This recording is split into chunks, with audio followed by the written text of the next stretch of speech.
Well, hey there, sober ladies. Thank you so much for joining me today for the Confident and Sober Women podcast. I am so excited to be here today with my friend Boadi Moore. She is the author of this brilliant book called Healing Your Attachment Wounds, which we are going to dive deep into, I hope, and really talk a lot about the work that she's done around attachment. But first, I'm going to turn the mic over to her and let her share a little bit more about her story, and then we're going to talk.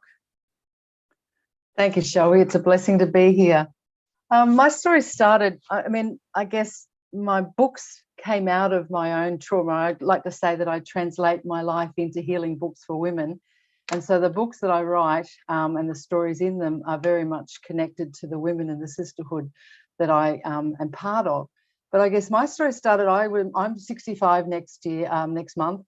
And at 36 years married, my marriage ended. I ended up walking away from a toxic marriage, and I was on my own for a couple of years, and then I met up with this lovely guy, but he had a drinking problem. Now, I never had an issue with alcohol in my marriage. There were no real toxic issues there beyond the fact that my husband was not faithful. But when I moved in and moved in with this guy, he had a drinking problem that became my drinking problem. I picked up his habits.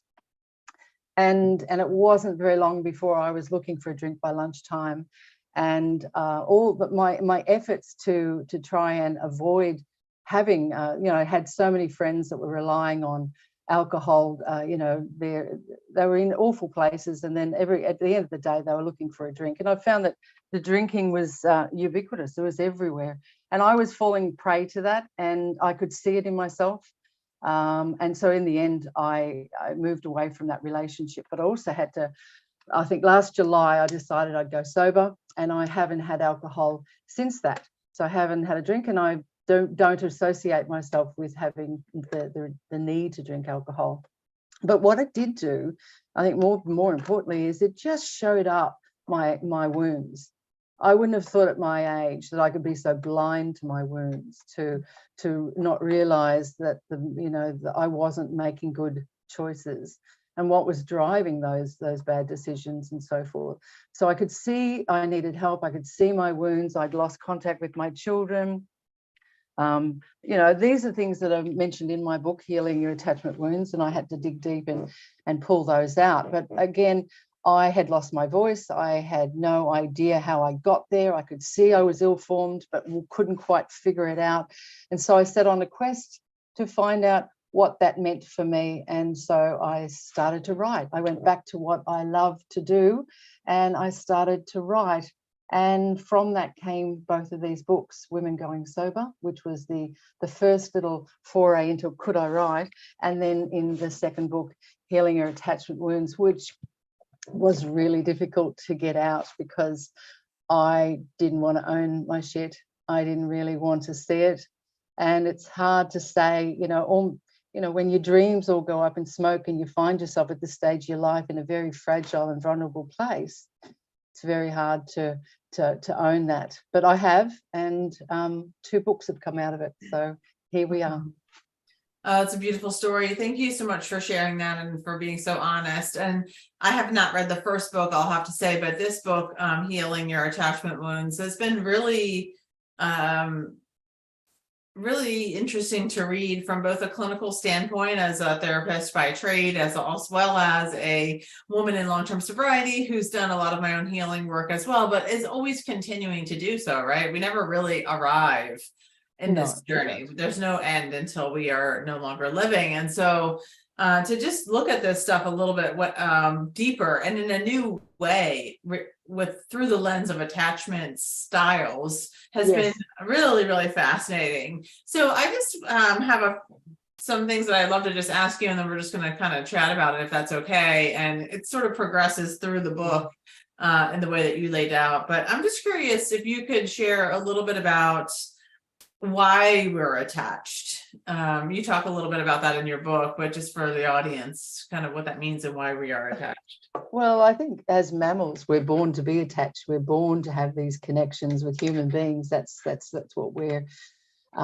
designed for. And I didn't realize when you know, as a mother raising my own children, I wish I'd known this then, and I pass it on to my children. You know, just the way that we parent, the way that we deal with our children, the conversations we have with them. I just love that.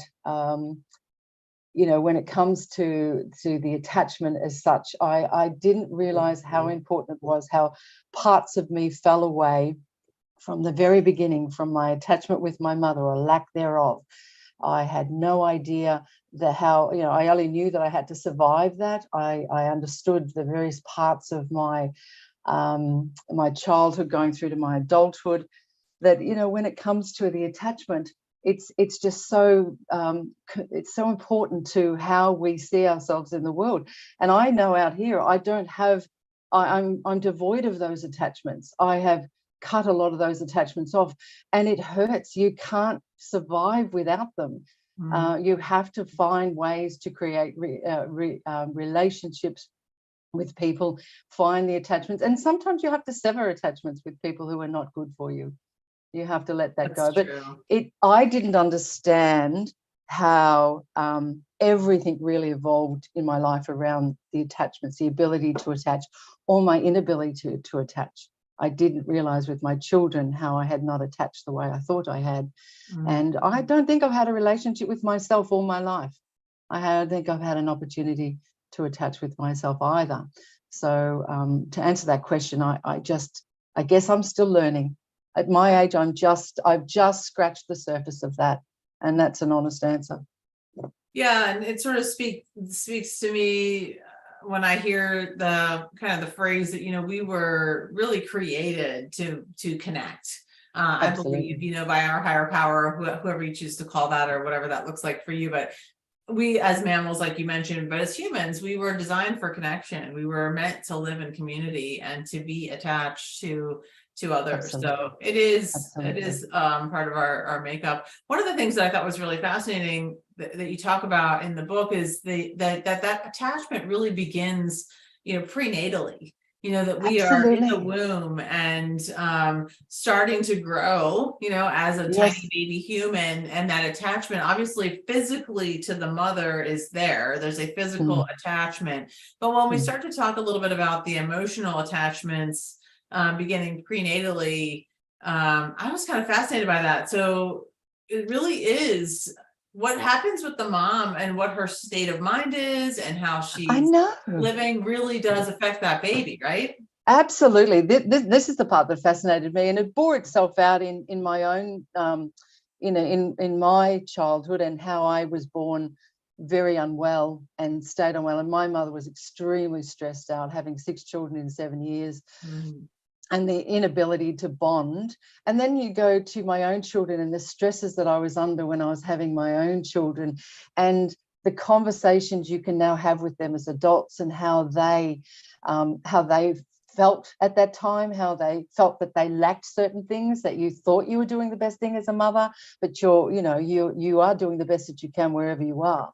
But it's just, as I say, I had no idea that when I was, you know, in these awful emotional states, dysregulated states as a mother, that was passing on to my child, who, when she's 1 year old, not even one, won't let me go. She's walking around hanging on to my leg. She's so anxious. And she's now an anxious adult.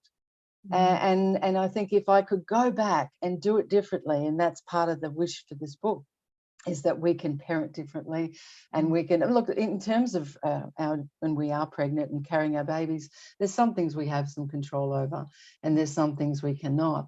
But I think that self-love, self-care from the woman's perspective, from the very beginning, as she comes through, from if in a perfect world we would have these beautiful attachments with our mothers. And I loved mothering. But clearly, when I hear from my children, I didn't mother necessarily the way they wanted to be mothers. The relationships didn't necessarily always pan out the way they thought that it would. But I think the take home here is that, you know, if you can handle the stress, fair enough. But I don't know that you know, when we have our children and we do the best that we can as parents, there is times there where I see it manifesting in my children, even as adults, and they're almost 40 now. And I don't know, the best I can hope for is that we can have some open conversations around that. But there has been stresses that have passed on to them that you have no control over. It makes me think of systems, right? And sort of generational system situations that we now are really talking about in the literature and the research world, things like systemic poverty, systemic, even maybe racism, and just general, just the systemic nature of trauma, right? Absolutely. And we can see now when as we're talking about this, that this is getting passed down through the womb, right? And in our cells of our body to the next generation. So if you're a mother that is extremely stressed out because you're working 3 jobs to try to just keep afloat the family you already have, and now you're carrying another baby, and of course that cortisol is going to be pumping through that baby from the very beginning. And you just may not that you don't love your child or want to attach, but you may feel just so much under pressure and so much under stress just from trying to live that it's almost impossible to do so despite your best efforts. And so we can see how then this gets carried on into these communities where people just seem to not be able to escape it.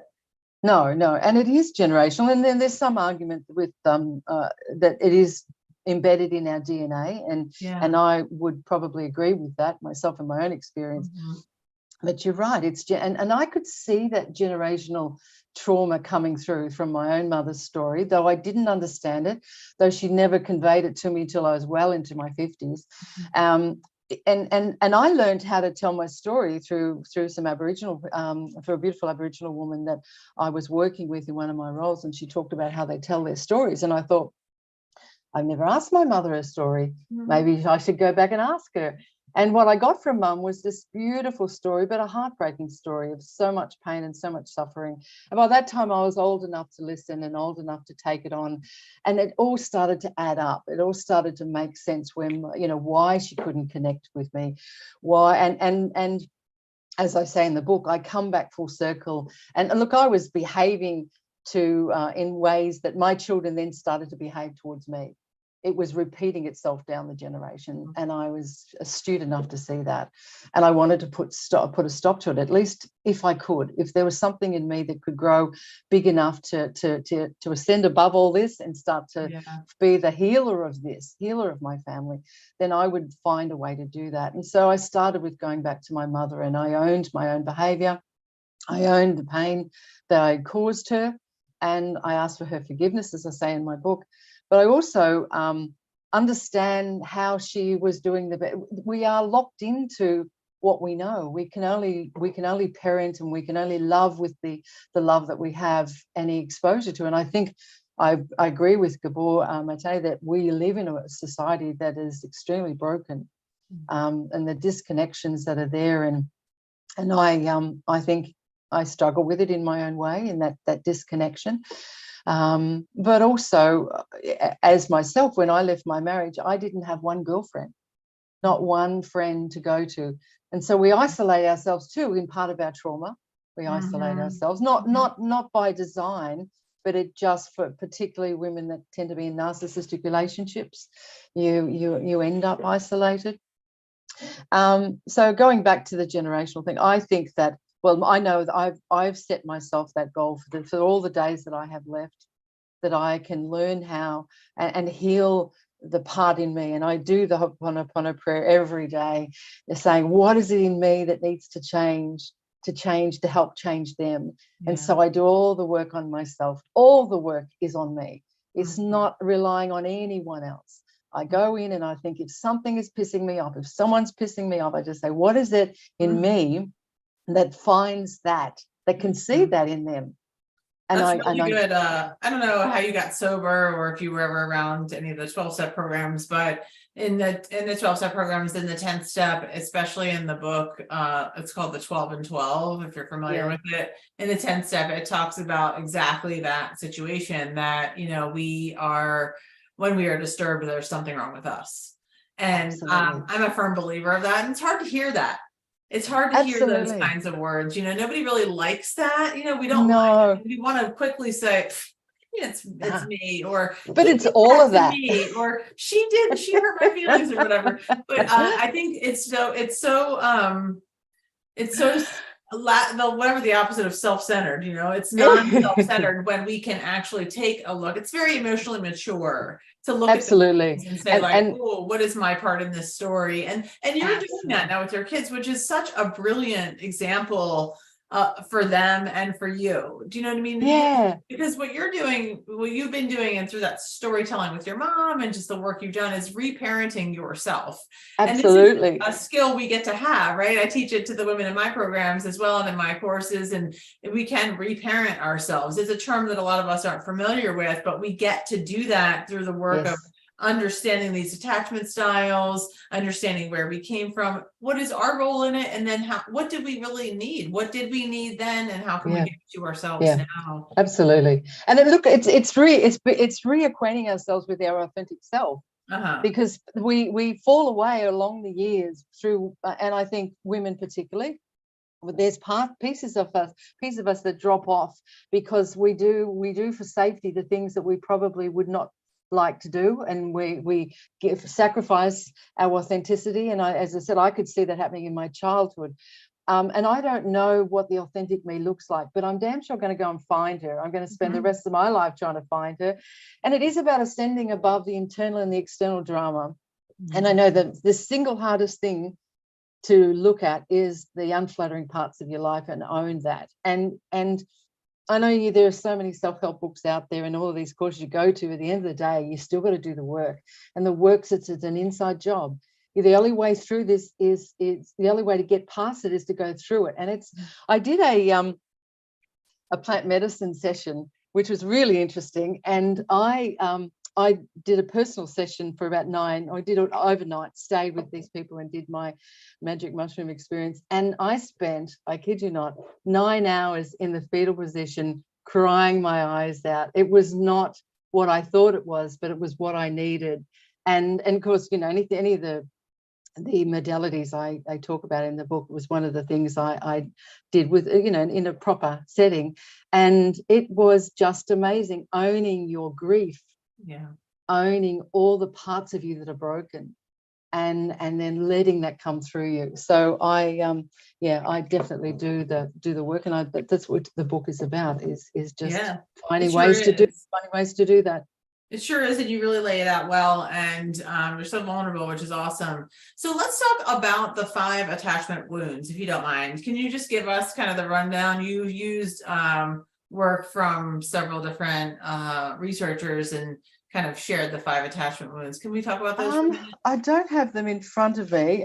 You talk about the attachment styles or the attachment wound? Let me just find it.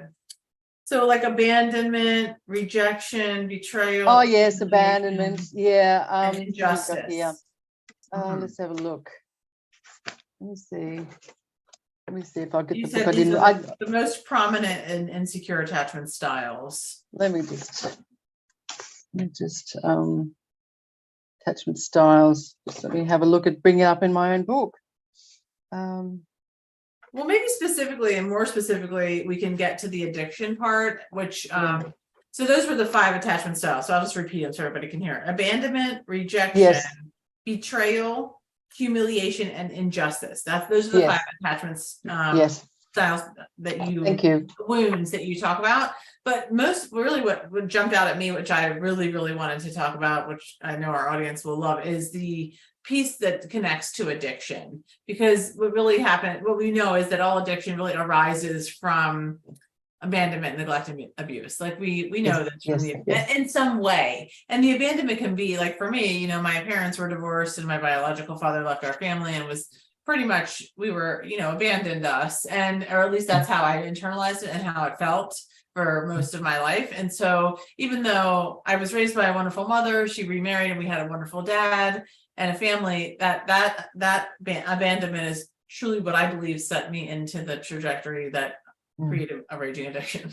Right. So To me, it was like my mother died when I was 5, or like that. Those are some of the things when we hear abandonment, or you were like in foster care or something. Mm, But it can mm. be a little bit more of a less seemingly traumatic event. Absolutely, absolutely. Your mother could be sitting across the table and still abandon you. I mean, and you even this is mentioned earlier in the yeah. book some of the more, like even your mother going back to work, or maybe Yes, having to yes. travel a lot or something. Yes, yeah. Look, it comes back down to your abandonment is when the primary caregiver is not there for you, is not present for when you, and is not consistently there for you to attune with you and to reflect back to you a sense of safety and so forth. As I said, my mother was there. She was always there, but she was never there in the way that I needed her to be there. And so abandonment, I felt very abandoned, very rejected when my mother I'd sit at the table and she wouldn't talk to me for a week. Now, again, that doesn't look like much. Obviously, there's more traumatic issues around other aspects, but I would think, when I look at my grandchildren now and I see the exuberance, their beautiful souls emanating out of them, ask myself, how could any mother do that? How could any mother look at a child who's looking back at you with absolute love and expectation that you will look after them and you will take them full on, however they show up, you will love them. Yeah. And then turn that around and brutalize it. That is inconceivable to me but I understood it as a nanny in a way I didn't understand it as a mother. And I think this is said, my hope is that generationally, and I say that to my daughters, I say, I apologize for the mothering I didn't give you, or for the times I wasn't there for you in the way I wanted to be, but please stand on my shoulders and do better. And I think that's what we're asking for all of our the next generation. Yeah. So for me, I took through my life, I always felt abandoned because no matter how I showed up in my family, mum meted out the attention based on certain criteria. Now, I've forgiven mum for that because she only knew what she knew, but it doesn't take away the fact that changed my life trajectory. I did things and made choices after that because no matter how I pleased mum, I couldn't please her. So I gave up pleasing her and gave up my authenticity and then started doing other things. So for me, it's a combination. But for yourself, as you say, sometimes you talk to women, you listen to women, and their stories are horrendous. It's a no-brainer where the disintegration happened. Yeah, I agree. But I guess what I want to point out is that the reason why I mentioned my own story, part of it is that it doesn't have to be so horrendous. It's not at all. I mean, because lots of people's parents are divorced. Lots of people are raised by single mothers, or maybe their dad is involved, maybe they're not. And that doesn't sound so horrendous to us as compared to somebody who is going through long-term physical or sexual abuse, or growing up in a foster care system, things like that. But it just is however it gets internalized and dealt with in your personal body. It's how you interpret it. It's the damage it does. It's just that it's not what's been done to you. It's what it takes from you.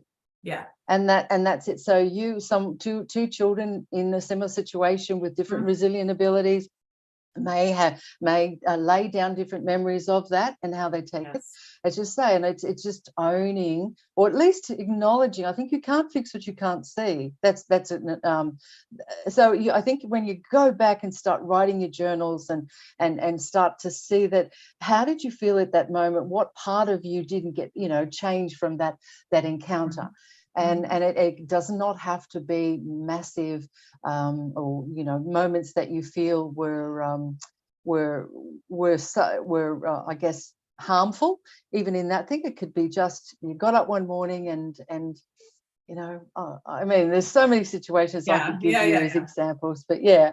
So I want to share a little bit about this, the addiction part in your book. So I'm going to just read this passage if it's okay, and then we're going to talk about it. So basically you say that, all addiction arises from abandonment and neglect and abuse. And the research that you are quoting is from Melnick in 2008. Is that how you say his name?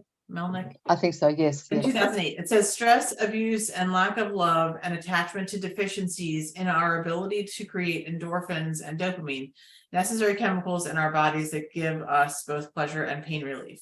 Mattei claims it is no coincidence that emotional and physical pain is interpreted in the same place in the brain and leads us to self-medicate when we're lacking these receptors. He suggests addicts are not addicted to the substance at all, but rather to their own brain chemicals. Yes, I And love that. this is astounding, right? Yes, For many of yes. us to start to understand what the research is supporting when it comes to our brain. I think Absolutely. it also helps us as we're doing our healing journey through addiction work to release a lot of the shame and guilt that comes with with being an addict, that Yes. we really, we know for many years that it's not our fault, what happened to us or what, No. but it is our responsibility, right? So it's not our fault Absolutely. that we had these chemical issues in our body that come from stress, trauma, and abuse and neglect and abandonment. But once we do have the addiction, of course, we need to take responsibility for it. But I really think this is important for our community of women in recovery or those who are still trying to get sober to understand that how powerful these chemicals are in our brain. Absolutely. And finding ways to I guess acknowledging that that's what you're doing. You're trying to self-medicate with the alcohol or sugar or other substances, or it really is trying to fill a hole or fill a sensation in the body that you can't find naturally, and you lack the ability to do that. And part of the modalities that I talk about in my book is how to do that, how to get that dopamine hit in a natural way. And it can be a lot of different things for different people, but I find my way. For me, it is I get my hit walking along the beach and so forth. But I sat down with my girlfriend just during the week, and she's downing her drink because she's had a big day, and I'm sitting there drinking my kombucha, and I'm thinking, she feels she needs to do that, and I'm feeling in my own way. I'm feeling that I'm needing something. And I think that's the point. I could see that there's this something in me that needs to be fed, and I don't know what it is. So I go out and look for it, and I pray. I'm not a religious person, but I'm certainly very, very spiritual. I think that's come forward in these years, and so some of my hits, my dopamine hits, are through music, are through walking, are through journaling. I find it in very self-love, self-care procedures where I don't necessarily go down that hole of having a drink. Though I say I don't drink now, it's still, it's ubiquitous. I see alcohol in for every occasion. It's used for every occasion. And I have my moments when I'm really down, and I think it would be, it might help if I have that drink on ice, but I just say no. I go and find other ways to get high. I find other ways to get that. So you talk a lot about that, about healing our wounds. Towards the end of the book, you start to really get into like, okay, so we know this stuff now. We know kind of, you described what those attachment styles are, what the wounds are, kind of where they come from. And then so now we get to the place where we have to ask ourselves and really dig into, well, what do we do about it now? So we know all of this. What do we do about it? And so I know you've mentioned journaling for sure and some other things. If you want to share a little bit about what you recommend for people or how people can start to begin to heal their wounds. Well, the part that I have embraced over the last at least decade is reframing, is I get to be the hero in my story.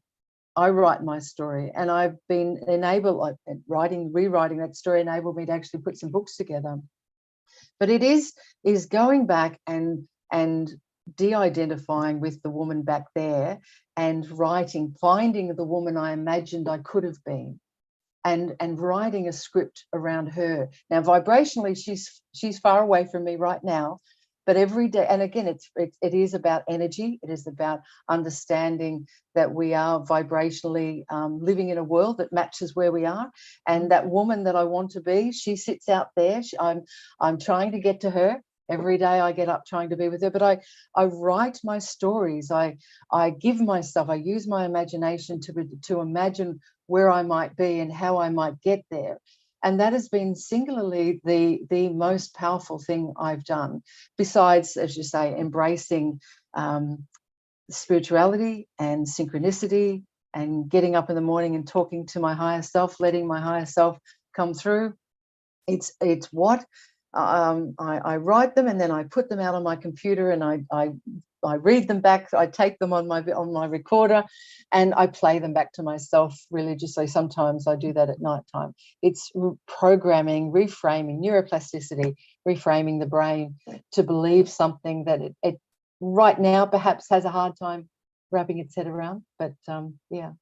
That's so awesome. There's so much good work around that, with Joe Dispenza and so many scientists doing really great work around the neuroplasticity and rewriting those neuropathways. And it's very fascinating if you do dig into even a small amount of that, just changing, one of the biggest things that I do in my work with women is, teaching them how to eliminate their negative thinking patterns. And it's Absolutely. the same kind of thing.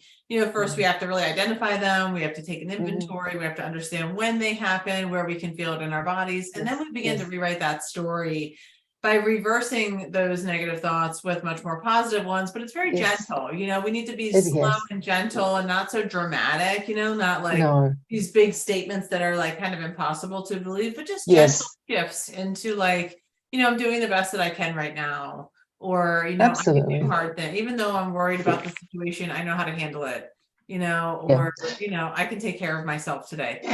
And that's that personal narrative is important. I mean, it's more than important. It is a daily, it's a minute by minute, moment by moment thing. You that chihuahua in your head, I call her. I give her a name. She comes and she's quite vicious, and she talks to me in ways look, sit at the back of the bus. I'm not listening to you right now. And I understand she's driven a lot of my my self-talk over the years. She's quite vicious. And I now put her in the place where she belongs. And you're saying quite rightly that they're gentle steps that we take. And when you're having those moments where you're feeling overwhelmed, there are these belief systems that are embedded in us so deeply in our unconscious mind. I've taken great steps. I've had hypnotherapy. I've done reality hacking. I've done so much reading and so forth to try and get in and identify the thoughts what belief is in there driving this behavior. Does it serve me? And how can I replace it with something that's kinder and more productive?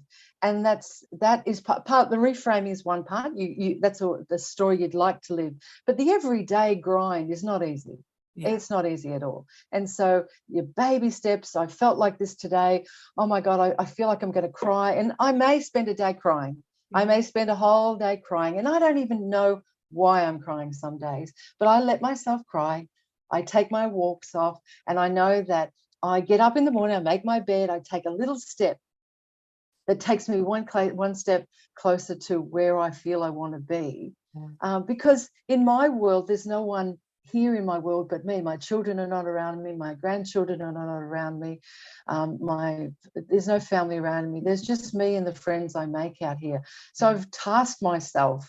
I've really deliberately put myself out here so that I can challenge myself around those things, so that my 100 days in the desert, if that's what you want to call it, so that I can really see myself for who I am and find that part in me that can come out and create this next chapter of my life. So we've done an amazing job of talking a little bit about this personally, like how we as individuals can really address, not only understand and learn about, but then address our own attachment wounds, whatever those might be for us as individuals. I'm curious, in just the last couple minutes that we have, if we could just talk a little bit about, and maybe share your expertise through the research around how this works in relationships, particularly intimate relationships, because when you bring two people together in an intimate relationship, these styles are going to be there no matter what. We all have them. Absolutely, right? So they're going to show up, and whatever way they do. And even in maybe some of the more healthy relationships, they're still there. They're still going to show up. So I'm curious about your thoughts, or what you might say to the audience about what's best about kind of starting to integrate this material into your marriage or your partnership with your partner. Well, I think identifying what your inclination is in terms of your attachment style, if you can understand that, it gives you a bit of a pathway as to how you got that to there at this particular time. Secure attachment style is obviously where we'd love to get to, and if you are attached, as we say, if someone has an avoidant attachment style or anxious, or however, if you're with a secure someone who is secure in their thing, it does heal. It's very helpful. I think it makes for relationships that can stand the test of time. But I think also we are evolving, so our attachment styles are evolving as well. We can do the work on ourselves. So I personally want to get to secure. I know I'm still in avoidant, but I want to do the work. And I think that's what we bring into our relationships, a commitment that where we are, we're not stuck there. If we can learn from each other, we can share with each other where, I think it's that vulnerability. It's being vulnerable in your relationship to say, I have these things and this is how I got them. And this is where I'd like to go, and together work together to figure out how it will work in a joint relationship. I couldn't have these conversations in my relationships. They weren't open to me. The next part, if I choose another partner, I will be having these conversations. I will have them, and I will have expectations, but I will also bring my own commitment to grow in that relationship. So this is what I think when you get two people together and you hear them talking about the founding of a new relationship, I think it's just being very, again, your strength is your vulnerability. Without question, your strength is your vulnerability. But that goes for men and women. When you can open-heartedly bring that in and say, I might be a little bit broken here, or I might be a little bit there. How can we help bring with love? It's all about love. It's all about the love. Yeah, I think what I really hear you saying, and I totally feel it myself, is that communication is so important. That discussion around and being vulnerable enough and courageous enough to be able to bring this up with your partner, whether you've had a long-term partner that's had your own ups and downs, or you're in a brand new relationship. Kind of weaving this into and into the love, right? And as we're getting to know somebody, it's only fair to kind of share these parts of our story with our partners to let them know, like, hey, this is where I'm coming from. It's the same as if you were struggling with maybe like a PTSD response or something, or you had like a particular something even less traumatic, maybe like just like an annoyance, something that really bothers you, Yes, and yes. You're like, I really don't like it when people leave their shoes on the floor, whatever that is. And you share that with your partner. It's kind of the same. It doesn't feel the same, because that feels like easier to share, but it's a similar kind of thing where you can say, like, look, growing up for me, it was, there was a lot of feelings of abandonment, and it really left me in this place. It left a wound in my heart that made me feel like anytime there's even an implication that somebody might leave me, it sends me into a little bit of a spiral. So it's really important for me to know that you are committed to this relationship. Do you know what I mean? Or like, so using language like that, where you're able to vulnerably share your parts, and also ask that of your partner, like, hey, where are you kind of coming from with this kind of stuff? And beautifully said. And that's exactly where, in a perfect relationship that's not perfect, because no relationship is where we get to be authentically ourselves. Right. And I know I live with a beautiful girlfriend who's also left her long marriage, and we sit on the couch and talk for hours about our triggers. We say, I did that, and we trace it back to how mum did this or dad did that. And it's I think if you could do that with your partner and say, this is just deregulating me right now, because I'm right back at such and such. This is where I am. I can see how I got here. And look, beautiful conversations you can have with your partner. And this is what will engender the real enduring love, I think, for each other, is to as you say, to communicate that at every opportunity, I And think this would do you make it feel for like a lot, yeah, a lot more understanding of each other. yes, Now, and maybe there's not always understanding, but there's a little more empathy, like, so if you come from a certain way and you do share certain things with your partner, and then like maybe the partner still does that thing by accident, because we're gonna mess up, yeah, but at least they'll know. They might say yeah, like, they might think twice, before they use the yeah, word, certain kind of words, or they uh, might like pause before they raise their voice, or yeah, before they say certain phrases or act in a yeah, certain kind of way, because they know this about their partner, that yeah. it could hurt them. And Absolutely, but if you don't absolutely. know that stuff, I mean, a lot of times No, couples, especially when you're younger, I mean, been with like you, I was with my husband since I was 16, and so our marriage is very long term, and so we know each other and all of the things and all of the ugliness and all the goodness, but we spend our time kind of figuring the stuff out now, like what can we do better, like how can we understand yes, each other yes, better. But so unfortunately, or fortunately, whatever way you want to look at it, it's not, we can't erase, we can't start over, we know no, the things no, we know, but I just think if we can encourage our clients and our community, and when we're working with people, to learn these things about themselves, and to be absolutely. open-minded and willing to not take it as a criticism of our families, or as judgment, but really more just of learning, like another piece of understanding. It's just like understanding anything about you, if you're a little bit more of a introvert, or if you're an extrovert, Yes, or if you're like an yes, excitement adventure seeker, or if you're a little bit less of a risk taker. These are all yeah, things that we know about ourselves yeah, oftentimes, so this is no different. It's just another part of learning about ourselves. yeah. And it is learning about yourself, isn't it? It's Yeah, about it's that journey into self that probably for some of us it's taken us decades to get here. yeah, And going back to relationships, it's knowing those things that can actually give you a clue to not be in those relationships, to not repeat right, patterns, to right, and I found myself repeating patterns and going after certain types of men that were, I guess, embedded in my own behavior. So I think when you understand these things, you do make better choices, because yeah. and if some of these conversations can't be had, that might be a clue that that's not someone that you want to have a long-term relationship with, perhaps. But yes, I do feel that this is a healing generally. I think if we heal ourselves, then we can be like I am with my children, help my children, my grandchildren, and then the ripple effect. And Yeah. then I've got beautiful girlfriends, my sisterhood in my family, in my life now, and we all look after each other, and that's the ripple effect. And then you try and just get bigger, try and be bigger than you are today. Just expand yourself out, and yeah, I just find that the love that you can emanate from that point is just it just changes everything. It changes everybody, but ultimately it changes you. Well, Boadi, thank you so much for being here today with us and for sharing your incredible work. This is the book. It's called Healing Your Attachment Wounds by Boadi Moore. I'll link it in the show notes below, of course. And if people want to reach out or find you, what's the best way to do so? Boadimore.com. One Okay, word, the two together, boadimore.com. There's a contact page there. And got it. also the books are up on Amazon. So you can find them Wonderful. on Amazon. Again, it's been really a real pleasure. This is a huge topic, and I know my community is going to get a lot out of this conversation. So thank you for your time.